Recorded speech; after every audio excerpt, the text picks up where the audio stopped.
Happy Monday! Today we're talking all about the formula for creating or repurposing engaging content on LinkedIn. So, more on that in a minute. How was your weekend? We just brought home an adorable English Bulldog puppy, and his name is Rocky.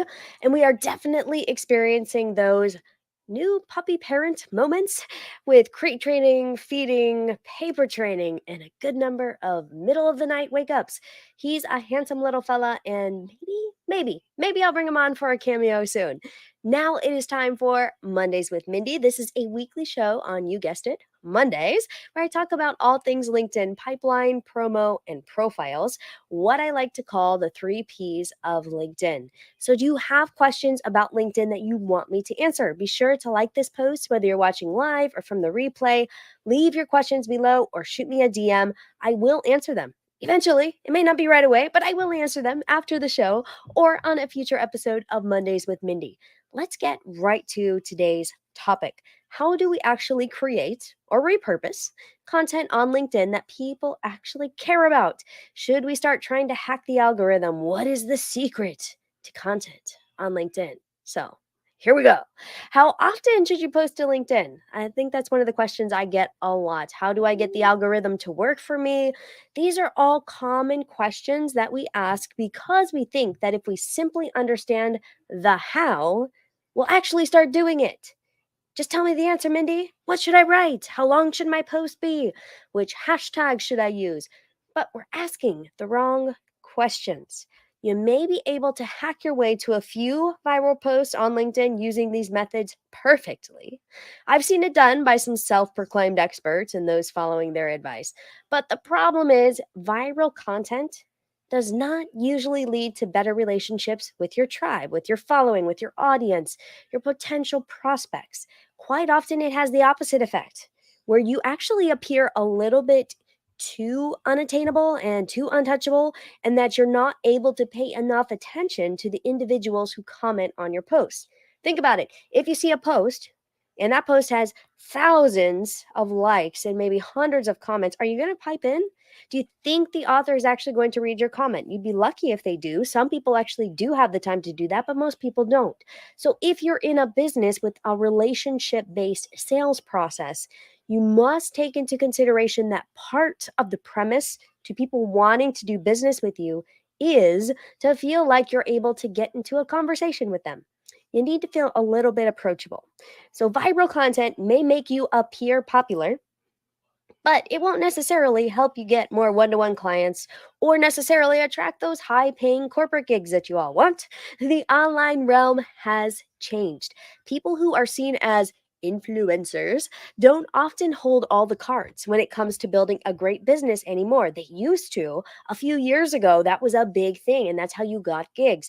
It's not that way so much anymore. It's the people who are more in the micro influencer realm who tend to have businesses they love.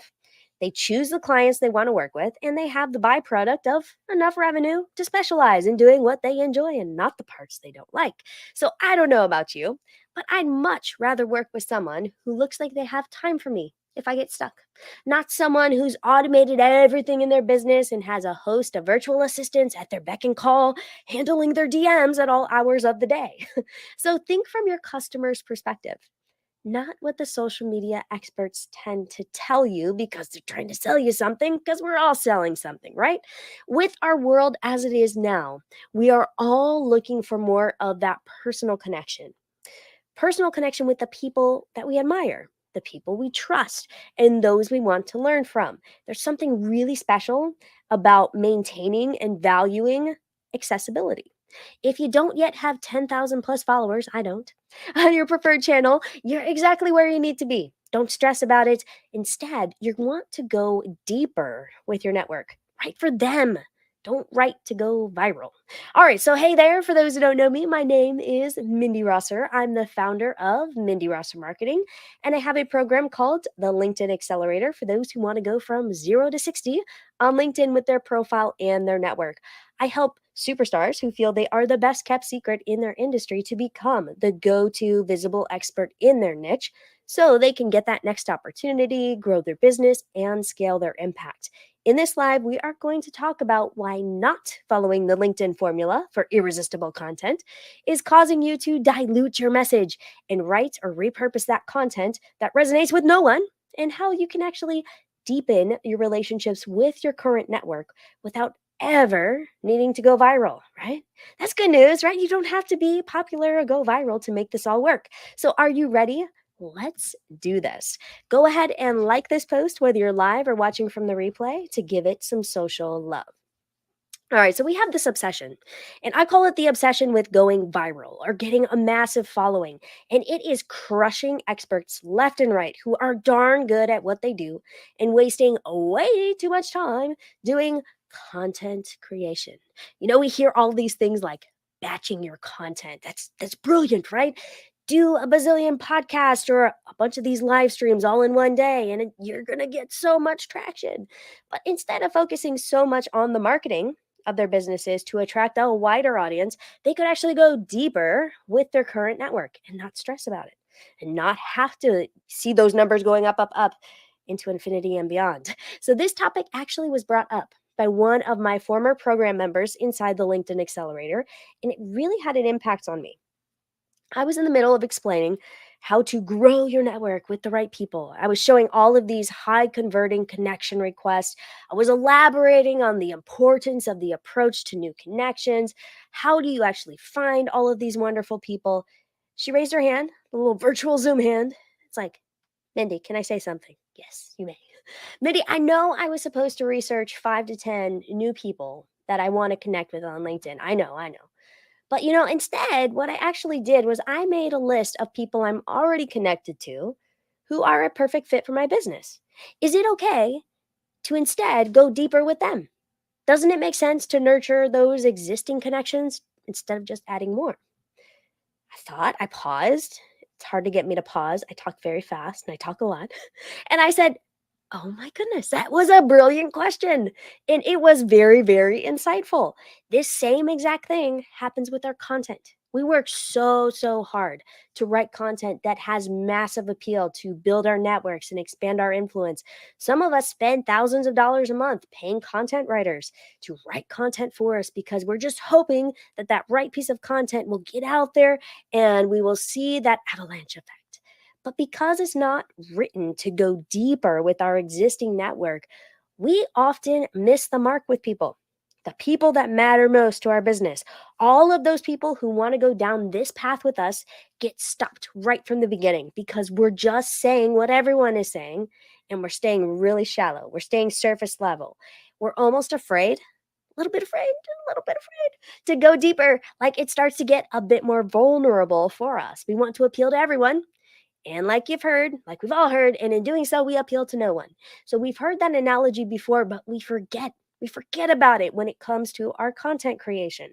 So stop comparing yourself to that industry peer that you look up to is getting a bazillion likes and comments and shares on his or her piece of content. It doesn't affect your brand. It doesn't affect your business one bit. So stop stressing about it. Stop comparing yourself. What does affect you is that laser focus. It's a laser focus on what you do really, really well, and that deep seated passion to help those in your sphere of influence with your message. They like you as a human. They want to know what you stand for professionally. Speak to them. That is what is going to connect you with the good people who want to do good business with you. All right, so are you ready to find out what that looks like? You're like, Mindy, I get it. Okay. Deeper, not wider, focusing on my people that I already have. And the byproduct of that is a lot of times your networking is going to grow as a result because you're focused on the people you already have instead of just trying to get more and collect people. Like I say, collecting connections. Ugh. So getting attention of the right people is really not that hard. You may wonder what it looks like to approach content creation in this way. So we're going to talk about that. Yes, you do need to create some type of content for your audience that engages them and gets their attention. If you already are creating content, maybe you've done this already, then you can repurpose that content. So don't feel like you have to start from scratch. Look back through your content. You've probably heard this before, but look back through and see what was most engaged with. For example, I will look at my Squarespace. Every single week, what I do is I go in. Squarespace is where I host my website. I will look at the most popular pieces of content And literally, this takes me 30 seconds. I go in there and I look, I'm like, okay, that's just a kind of helpful thing to know when I'm thinking about the types of content my audience is interested in right now. So I check that every week. And then I take another 30, 60 seconds and I go into my email newsletter list. I send a weekly email every single week and I look at my numbers just to see how people engaged, how many people clicked it. I know these numbers are not perfect for those of you who nerd out on this email stuff. I know the open rate is not exactly accurate, but it is using the same metrics week over week. So I just look for trends. I look to see if a bunch of people unsubscribed, they really didn't like the topic, or if they just remembered they were on my list. Sometimes that happens. Or if people really engaged with the topic and click through to read the blog or watch the video. These are some really simple things that you can do that take 2 minutes. 2 minutes every single week just to keep your finger on the pulse for what your audience is interested in. Remember, the thing is, you don't need to get everyone's attention.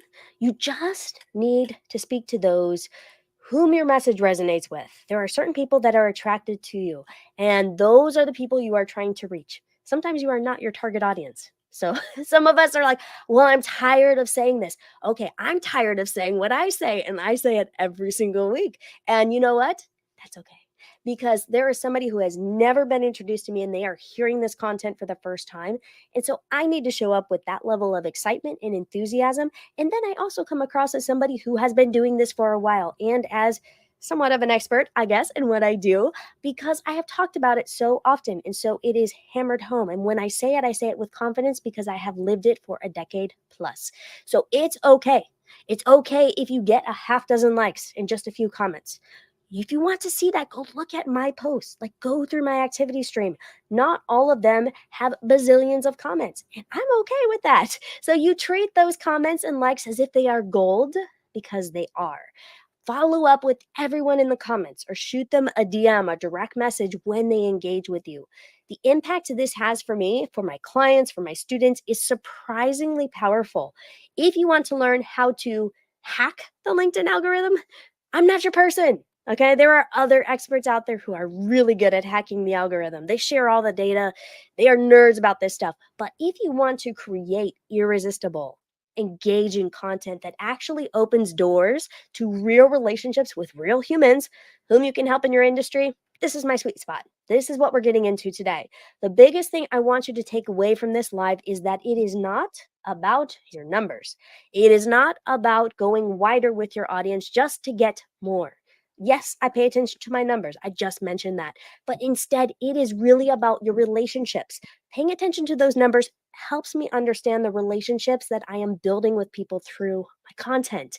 It informs my relationships, but it is not dictating them. I am not creating content just because I want clicks. I'm not trying to feed my ego. I don't need ego feeding.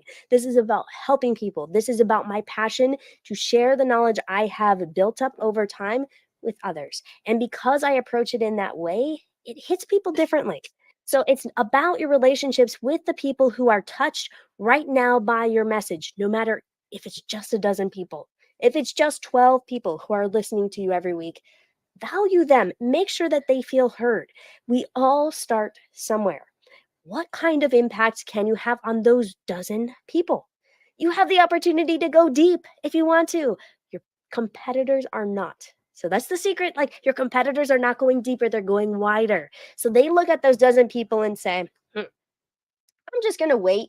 I'm going to sit here and wait. I'm going to wait till I have 1,000 people on my email list, then I'll start kind of paying attention and, maybe I'll write some content that's actually good instead of putting out junk.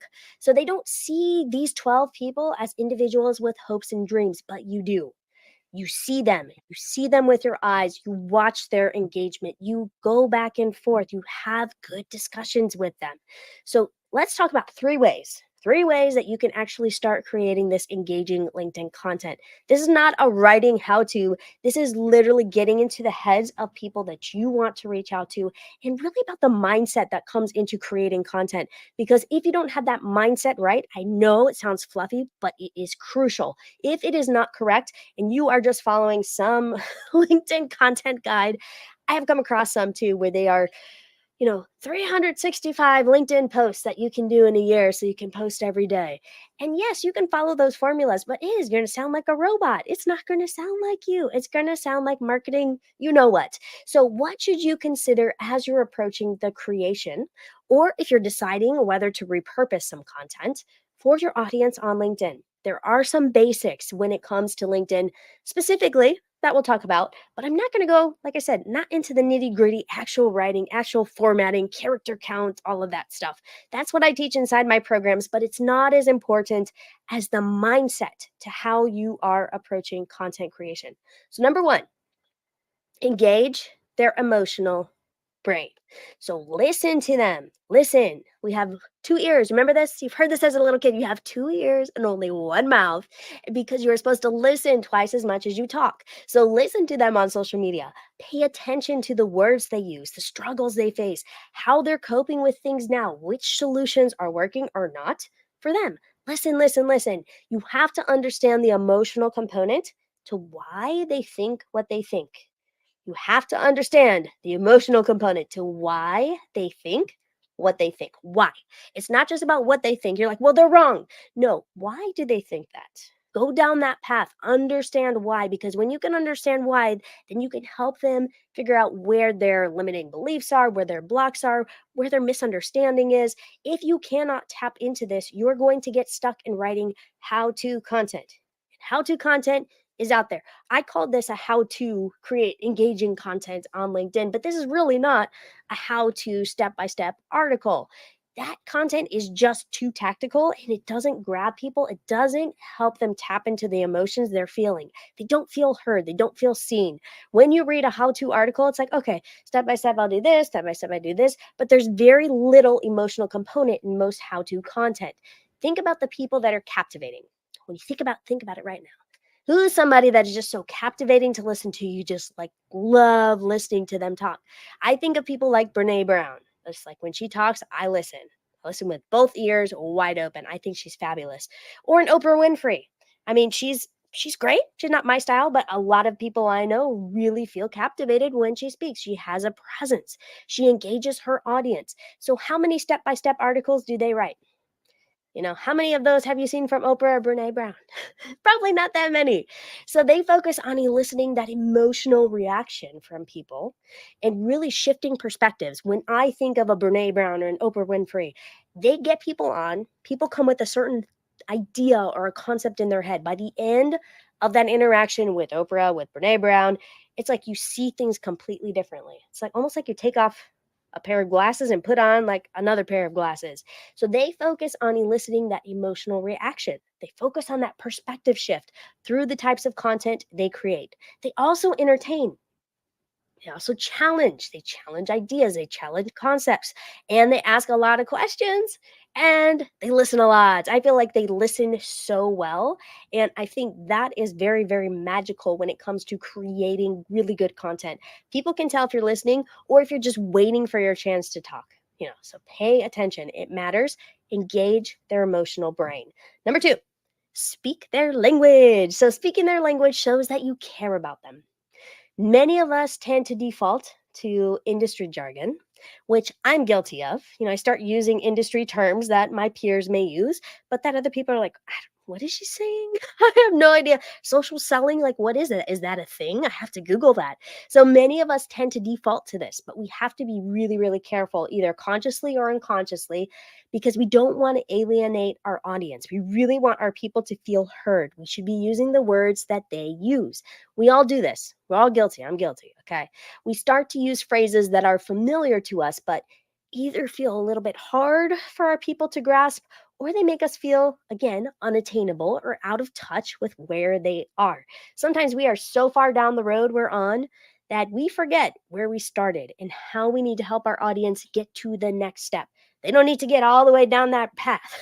They just need to get to the next step. So we have to meet them where they are. You're going for approachable with your content, not over their head. You're not trying to impress people with how smart you are. This is about approachability, practicality, and really speaking their language. You are not that highfalutin expert giving directions. You're the one who's right next to them in the trenches, working alongside them to figure things out. You're not sitting there shouting directions, you are down there working with them. And that comes through in your content too. Yes, you want to have authority. Yes, having and developing expertise is important, but you also need to speak their language. Use the words they use. When they use certain phrases, screenshot them. Like if you are just learning this or you're just getting to know a new audience, maybe you've kind of shifted directions with your business, you're focusing on a different aspect, pay attention. I screenshot things. When people say things, I'm like, huh, I never thought about it from that direction. I never would have used that verbiage. I will actually screenshot it. I will put it in a file. And when I'm writing copy, when I'm writing emails, when I'm putting together content like this, I will look at those screenshots so I can make sure that I am using words that my people use. So they know exactly how I am speaking and how this applies to them and what the meaning is behind it. So we study, we listen, and repeat. Again, this comes back to listening. You can't speak their language unless you listen to their language. So again, 2 ears, one mouth. All right. Number three, and finally, envision your ideal person. So instead of trying to write or do a video like this for a group of people, you're like thinking about all these people in the audience, choose just one. Like think about just one person in your audience. Sometimes what I will do is I will actually look at their LinkedIn profile before I start doing one of these lives, especially if it's somebody who requested a piece of content. Last week's episode, or 2 weeks ago from this episode, it was requested by somebody that I've had a lot of DMs back and forth, and we have had a lot of interaction. And so before I did the live, I looked at his profile, I looked at our interaction, and I thought, okay, what would he like to see covered in this? Let me really get into his head. Am I addressing all of the questions that he may have? Because that is really, really important to me. So when I craft these lives, I picture that one specific person. And I also think, okay, he probably has some friends. I start thinking about what his friends and colleagues may look like, who his connections are. Sometimes actually we'll go look at some of their connections. And I will think about inspiring and really being helpful and providing value. I don't want to waste people's time. And when you approach your content with that attitude, with that perspective, it comes through. People can feel you. They can feel your energy. They can feel the thoughtfulness that comes through your content instead of either being so self absorbed, like, how do I look? Am I okay? Is my lighting all right? Is my makeup okay? Did I wear the right clothes? Is my hair all right? Do I have a dreadlock sticking out? I've been through some lives where like I had one stubborn dreadlock that just kept sticking out, but you just got to keep going with your content. It is not about you. This is about helping your people. This is really about channeling your energy and giving, giving, giving. When you approach your content this way, it has that feeling of vulnerability to it that you just cannot get when you're trying to write an announcement for a massive group of people, or again, try to create a piece of viral content. So develop and cultivate that depth of understanding. Just like my program participant mentioned earlier, she really wanted to go deeper with her network rather than just keeping things surface level and broad. And guess who's going to have more long term success? Who's going to work with the best clients and customers? You are, because you took the time. You are thinking about your people. You are delivering that content. You are making time and space to show up as your best version of yourself and share your knowledge. So, tying this all together, your goal is to create meaningful one on one connections with your LinkedIn network, the people inside around your areas of passion and expertise, not just trying to get those random comments from people simply because you wrote something that was shareable. You posted a cute picture and people commented, or you wrote something that was very marketing jargon like, and you went viral for some reason. My challenge for you: write one meaningful piece of content to one person in your network this week. All right, so one meaningful piece of content. This can be anything from a DM, like you just want to send a thoughtful message to someone. You could write a LinkedIn recommendation. That's a piece of content.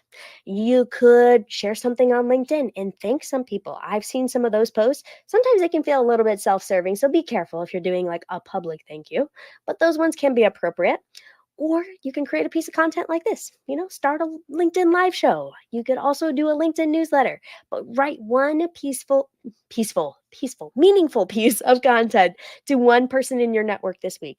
If you do that, if you take me up on that challenge, I would love to see it, but if you don't want to share it, that's fine. Or feel free to tag me in the comments if you post it publicly, because I would just love to know. I think the more of us on LinkedIn doing good things, showing gratitude, serving our people, the better. All right. So that's my challenge for you this week.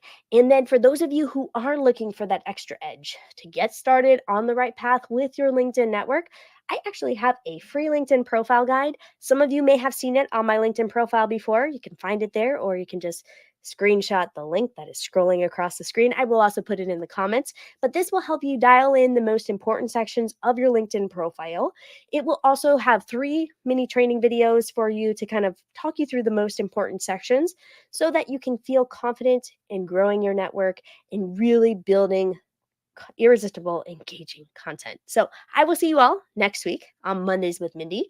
Feel free to leave any questions or comments below, and my inbox is always open. If you want to message me directly, I will speak with you all then. Have a beautiful rest of your week, and bye for now.